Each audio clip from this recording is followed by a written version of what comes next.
Bismillahirrahmanirrahim. Bir tatlı kaşığı bal. Efendim, yarım limonun suyunu sıktık. Efendim, katalım bunu da. Yarım limonun suyu.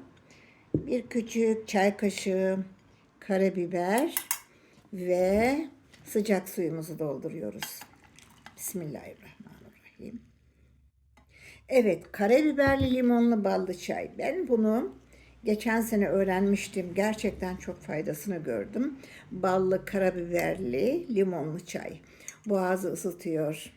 Efendim, kış günün içinde bulaşabilecek bütün mikrobik hastalıklardan ve üşütmelerden, öksürüklerden, gıcıklardan Allah'ın izniyle insana şifa verip muhafaza ediyor. Bunu ben kızımla birlikte içiyorum.